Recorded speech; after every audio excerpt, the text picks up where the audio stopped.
আচ্ছা, আমাদের আজকের আলোচনাটা শুরু করা যাক একটা বেশ মৌলিক প্রশ্ন দিয়ে। আমরা ছোটবেলায় হয়তো অনেকেই ভেবেছি এই যে পৃথিবী, এটা ঠিক কিসের উপর ভেসে আছে। হুম। মানে পায়ের নিচে মাটি, মাথার উপরে আকাশ। কিন্তু এই পুরো গ্রহটা, এটা তো আর মানে কোনো কচ্ছপের পিঠে দাঁড়িয়ে নেই। ঠিক তাই। আর এই আপাত দৃষ্টিতে সহজ প্রশ্নটাই কিন্তু আমাদের পদার্থবিজ্ঞানের একটা গভীর জগতে নিয়ে যায়। একদম, যা আমাদের মহাবিশ্বকে দেখার দৃষ্টিভঙ্গিটাই হয়তো পাল্টে দিতে পারে। হ্যাঁ, আর এই যাত্রাপথে আমরা দেখব কিভাবে একটা সাধারণ কৌতূহল থেকে আমরা প্রথমে নিউটনের তত্ত্বে আর তারপর সেখান থেকে অ্যালবার্ট আইনস্টাইনের এক অবিশ্বাস্য ধারণায় পৌঁছাতে পারি। দারুণ! আমাদের আজকের উদ্দেশ্য হল মহাকাশে পৃথিবীর অবস্থান আর সূর্যের চারপাশে তার এই যে অবিরাম ঘোরা, এর পেছনের আসল কারণটা সহজভাবে বোঝা। আচ্ছা, তাহলে আলোচনার সুবিধার জন্য দুটো বিষয় একটু মনে করিয়ে দিই। হ্যাঁ। একটা হলো আহ্নিক গতি, মানে পৃথিবীর নিজের অক্ষের উপর লাট্টুর মতো ঘোরা, যার জন্য দিন রাত হয়। 24 ঘন্টায় একবার। হ্যাঁ, আর অন্যটা হলো বার্ষিক গতি, মানে সূর্যের চারপাশে বছরে একবার ঘুরে আসা। এই দুটো গতিই কিন্তু আজকের রহস্য সমাধানের চাবিকাঠি। একদম। চলুন তাহলে মূল প্রশ্নে আসা যাক, যেটা আমাদের সবার মনেই ঘুরপাক খায়।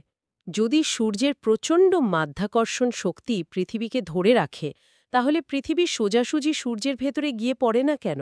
হুম। মানে একটা চুম্বক যেমন লোহার টুকরোকে সরাসরি টেনে নেয়, সূর্যের ক্ষেত্রে তেমনটা হয় না কেন? এটা একটা অসাধারণ প্রশ্ন, কারণ এর উত্তরের মধ্যে মহাবিশ্বের অন্যতম সুন্দর একটা নিয়ম লুকিয়ে আছে। দেখুন, নিউটনের তত্ত্ব অনুযায়ী মহাকর্ষ একটা অদৃশ্য শক্তি, যা দুটো বস্তুকে একে অপরের দিকে টানে। আচ্ছা। এই ধারণাটা শত শত বছর ধরে আমাদের পথ দেখিয়েছে, গ্রহ নক্ষত্রের গতিপথ হিসাব করতেও সাহায্য করেছে। কিন্তু আপনার প্রশ্নের আসল উত্তরটা, মানে ঠিক কেন এমনটা হয়? হ্যাঁ, ওই কেন বা কিভাবে হয় তার ব্যাখ্যাটা নিউটনের তত্ত্বেও পুরোপুরি স্পষ্ট ছিল না। এটা কেমন যেন গোলমেলে লাগছে। ঠিক এখানেই আইনস্টাইন এসে পুরো ছবিটা পাল্টে দিলেন। এখানেই বিষয়টা আকর্ষণীয় হয়ে ওঠে।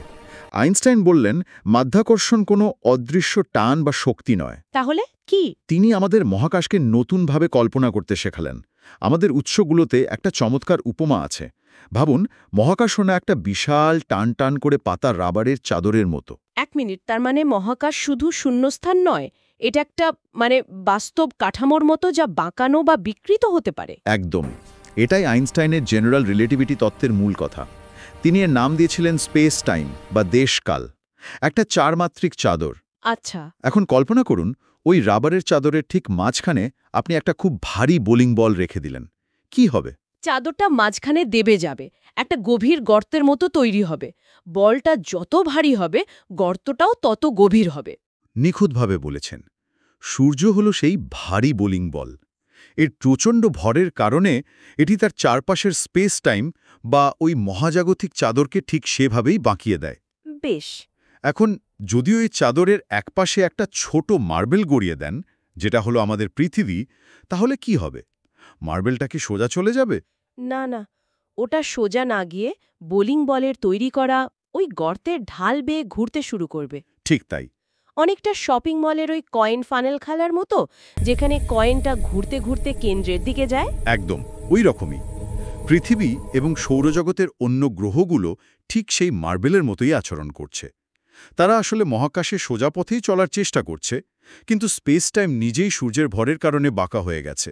ফলে তাদের সোজা পথটাই বেঁকে গেছে। হ্যাঁ, আর তাই তারা সূর্যের চারপাশে ঘুরতে বাধ্য হচ্ছে। সূর্যের তৈরি করা এই বাঁকানো এলাকাই হলো তার মহাকর্ষণীয় ক্ষেত্র বা গ্র্যাভিটেশনাল ফিল্ড। আমাদের হাতে থাকা একটা উৎসে এই এলাকাটাকে বোঝানোর জন্য হেলিওস্ফিয়ার রিজিয়ন শব্দটা ব্যবহার করা হয়েছে। যদিও হেলিওস্ফিয়ার বলতে তো চৌম্বকীয় প্রভাবও বোঝায়, তাই না? হ্যাঁ, বৈজ্ঞানিকভাবে তাই। এখানে লেখক সম্ভবত সূর্যের মহাকর্ষীয় প্রভাবের এই বিশাল বাঁকানো এলাকাটাকেই বোঝাতে চেয়েছেন। তাহলে নিউটন যে অ্যাপেল পড়ার কথা বলেছিলেন, সেই অ্যাপেলকে পৃথিবী আসলে টানছিল না, বরং পৃথিবীর ভরের কারণে তৈরি হওয়া স্পেস টাইমের ঢাল বেয়ে অ্যাপেলটা গড়িয়ে পড়ছিল। ঠিক তাই। এটা তো কমপ্লিটলি অন্যভাবে ভাবার মতো একটা ব্যাপার। মাধ্যাকর্ষণ কোনো টান নয়, এটা জ্যামিতির হল। আপনি একেবারে হেকশিমে পৌঁছে গেছেন। এটাই আইনস্টাইনের বিপ্লব। কিন্তু আপনার আগের উপমাটা, ওই যে কয়েন ফানেলের খেলা, হ্যাঁ সেটা আমাদের মূল প্রশ্নে আবার ফিরিয়ে নিয়ে আসে। হ্যাঁ ঠিকই তো। কয়েনটা তো ঘুরতে ঘুরতে শেষ পর্যন্ত ফানেলের কেন্দ্রের গর্তেই পড়ে যায়। তাহলে পৃথিবী ঘুরতে ঘুরতে একদিন সূর্যের ভেতরে পড়ে যায় না কেন? এই বক্রতা পৃথিবীকে রক্ষা করছে কিভাবে? চমৎকার প্রশ্ন। কারণ এখানে একটা জিনিস অনুপস্থিত ছিল, গতি। গতি। হ্যাঁ, পৃথিবী শুধু সূর্যের তৈরি করা গর্তে স্থির হয়ে দাঁড়িয়ে নেই, এর নিজের একটা প্রচণ্ড গতি আছে। দুটো জিনিসের সম্মিলিত প্রভাবে পৃথিবী তার কক্ষপথে টিকে আছে। এক, সূর্যের কারণে বাঁকানো স্পেস টাইম, আর দুই, পৃথিবীর নিজের প্রায় প্রতি সেকেন্ডে 30 কিলোমিটার বেগে সামনের দিকে ছুটে চলার প্রবণতা। 1 সেকেন্ডে 30 কিলোমিটার! এটা তো অবিশ্বাস্য গতি। হ্যাঁ, আর এই প্রচণ্ড গতি সব পার্থক্য করে দেয়। ব্যাপারটা এভাবে ভাবুন, পৃথিবী প্রতি মুহূর্তে সূর্যের তৈরি করা ওই গর্তের দিকে পড়ে যাচ্ছে, কিন্তু সে যখনই একটু নিচে নামছে, তার প্রচণ্ড সম্মুখ গতি তাকে অনেকটা পথ সামনে এগিয়ে নিয়ে যাচ্ছে। আচ্ছা।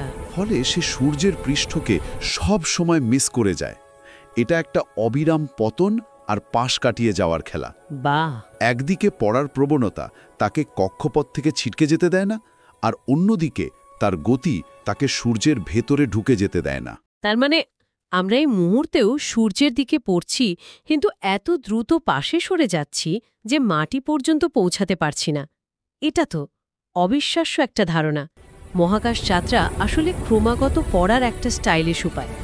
আপনি দারুণভাবে বলেছেন। ঠিক তাই, এই অবিরাম পড়ে যাওয়া আর পাশ কাটিয়ে যাওয়ার নিখুঁত ভারসাম্যই হল পরিক্রমণ।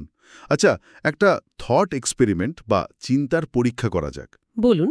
ভাবুন তো, যদি এই মুহূর্তে সূর্য হঠাৎ জাদুর মতো অদৃশ্য হয়ে যায়, তাহলে কি হবে? তাহলে তো স্পেস টাইমের চাদরের ওই গর্তটাও মিলিয়ে যাবে, চাদরটা আবার সমান হয়ে যাবে। তখন পৃথিবীকে ধরে রাখার মতো কিছু থাকবে না। আমার ধারণা পৃথিবী তখন মহাকাশে সরল রেখায় ছিটকে বেরিয়ে যাবে। একদম। সূর্য উধাও হওয়ার মুহূর্তে পৃথিবী যেদিকে গতিশীল ছিল, ঠিক সেই দিকেই, অর্থাৎ তার কক্ষপথের স্পর্শক বরাবর সোজা পথে অনন্ত মহাকাশে হারিয়ে যাবে। আর এটা প্রমাণ করে যে পৃথিবীর নিজস্ব একটা প্রচণ্ড গতি আছে। ঠিক, যা কোনো অদৃশ্য শক্তি নয়, বরং এই গতি তাকে কক্ষপথে টিকিয়ে রাখার অন্যতম কারণ। এই ব্যাপারটা তো শুধু গ্রহ নক্ষত্রের ক্ষেত্রে সীমাবদ্ধ নয়, তাই না? আমাদের হাতে থাকা উপাদানগুলোতে কৃত্রিম উপগ্রহ বা স্যাটেলাইটের উদাহরণও দেওয়া হয়েছে। হ্যাঁ, বলা হয়েছে এই একই নিয়মে আমাদের পাঠানো স্যাটেলাইটগুলো পৃথিবীর চারপাশে ঘোরে। এটা তো বিষয়টা আরও বাস্তব করে তোলে। হ্যাঁ, এটা একটা চমৎকার উদাহরণ, কারণ এটা আমাদের নিজেদের তৈরি প্রযুক্তি। আমরা যখন কোনো স্যাটেলাইটকে কক্ষপথে পাঠাই, আমরা আসলে তাকে একটা নির্দিষ্ট উচ্চতায় নিয়ে প্রচণ্ড গতিতে পাশাপাশি ছুড়ে দিই। আচ্ছা। সেই স্যাটেলাইটটিও প্রতি মুহূর্তে পৃথিবীর দিকে পড়তে থাকে, কিন্তু তার গতি এতটাই বেশি থাকে যে সে পড়ার সাথে সাথে ভূপৃষ্ঠের বক্রতার সাথে তাল মিলিয়ে সামনেও এগিয়ে যায়। ফলে সে কখনো মাটিতে আছড়ে পড়ে না। ঠিক, বরং পৃথিবীকে কেন্দ্র করে ঘুরতে থাকে। কিন্তু স্যাটেলাইটের জ্বালানি তো একদিন শেষ হয়ে যায়, বা তাদের তো মাঝে মাঝে কক্ষপথ ঠিক করতে হয়। তাহলে কি ওগুলো একসময় পড়েই যায়, নাকি গতিটাই আসল? খুব ভালো পয়েন্ট। স্যাটেলাইট উৎক্ষেপণের সময় যে মূল গতিটা দেওয়া হয়, মহাকাশে প্রায় বায়ুশূন্য পরিবেশে সেই গতি সহজে কমে না। জ্বালানি লাগে মূলত তার অবস্থান সূক্ষ্মভাবে পরিবর্তন করতে বা কক্ষপথ ঠিক রাখতে। গতি যদি কোনো কারণে কমে যায়, যেমন পৃথিবীর বায়ুমণ্ডলের একদম ওপরের স্তরের সাথে সামান্য ঘর্ষণের ফলে, তখন স্যাটেলাইটটি ধীরে ধীরে সর্পিল পথে পৃথিবীর দিকে নেমে আসে এবং একসময় বায়ুমণ্ডলে প্রবেশ করে জ্বলে যায়। তাই জিওস্টেশনারি স্যাটেলাইট আর লো আর্থ অরবিটের স্যাটেলাইটের গতি কিন্তু ভিন্ন হয়। পুরো ব্যাপারটাই গতি আর দূরত্বের এক অবিশ্বাস্য নিখুঁত হিসাব। তার মানে আমাদের জিপিএস সিস্টেম থেকে শুরু করে লাইভ টিভি দেখা সবকিছুই এই স্টাইলিশভাবে পড়ার ওপর নির্ভরশীল। ব্যাপারটা ভাবতেই অবাক লাগে। আচ্ছা, এই স্পেস টাইম বাঁকানোর ব্যাপারটা কি শুধু সূর্যের মতো বিশাল বস্তুর ক্ষেত্রেই প্রযোজ্য? তত্ত্ব অনুযায়ী ভর আছে এমন যে কোনো বস্তুই স্পেস টাইমকে বাঁকায়, তবে প্রভাবটা ভরের ওপর নির্ভরশীল। যেমন ব্ল্যাক হোল হলো এর চরম উদাহরণ। একটা ব্ল্যাক হোল এত বেশি ভরকে এত ক্ষুদ্র জায়গায় সংকুচিত করে যে এটা স্পেস টাইমের চাদরে একটা অসীম গভীর গর্ত তৈরি করে। যেখান থেকে আলো পর্যন্ত বেরোতে পারে না। একদম। এটা হলো মহাকর্ষের চূড়ান্ত রূপ। তাহলে আমাদের পুরো আলোচনার সারসংক্ষেপ করলে যা দাঁড়াচ্ছে তা হলো পৃথিবী শূন্যে ভেসে নেই, বরং এটি গতি এবং মহাকর্ষের এক নিখুঁত নৃত্যে আবদ্ধ। আর এই মহাকর্ষ কোনো রহস্যময় টান নয়, বরং আমাদের মহাবিশ্বের কাঠামোরই একটা অংশ, স্পেস টাইমের বক্রতা। বাহ! পৃথিবী সেই বাঁকানো পথে অবিরাম পড়ে চলেছে, কিন্তু তার প্রচণ্ড গতি তাকে প্রতি মুহূর্তে ধ্বংসের হাত থেকে বাঁচিয়ে এক স্থিতিশীল কক্ষপথে রেখেছে। খুব সুন্দরভাবে গুছিয়ে বলেছেন। এই মহাজাগতিক নৃত্য বিলিয়ন বিলিয়ন বছর ধরে চলছে। তবে শ্রোতাদের জন্য একটা প্রশ্ন রেখে আজকের আলোচনা শেষ করতে চাই। অবশ্যই। আমরা জানলাম সূর্য বা পৃথিবীর মতো বিশাল বস্তু স্পেস টাইমকে বাঁকিয়ে দেয়, কিন্তু জেনারেল রিলেটিভিটি এটা হলে যে ভর আছে এমন প্রতিটি বস্তু, একটি পাথর, একটি বাড়ি, এমনকি একজন মানুষও তার চারপাশের স্পেস টাইমকে সামান্য পরিমাণে হলেও প্রভাবিত করে। এর প্রভাব হয়তো এতটাই নগণ্য যে মাপা প্রায় অসম্ভব, কিন্তু তত্ত্ব অনুযায়ী তা শূন্য নয়।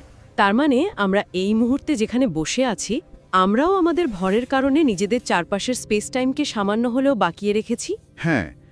এখন প্রশ্ন হলো, এর দার্শনিক অর্থ কি দাঁড়ায়? আমরা প্রত্যেকেই কি নিজের অতি ক্ষুদ্র পরিসরে হলেও এই মহাবিশ্বের জ্যামিতিক গঠনকেই প্রতিনিয়ত প্রভাবিত করছি? আমাদের অস্তিত্ব কি এই মহাজাগতিক চাদরে ক্ষুদ্রাতি ক্ষুদ্র কিন্তু বাস্তব তরঙ্গ তৈরি করছে?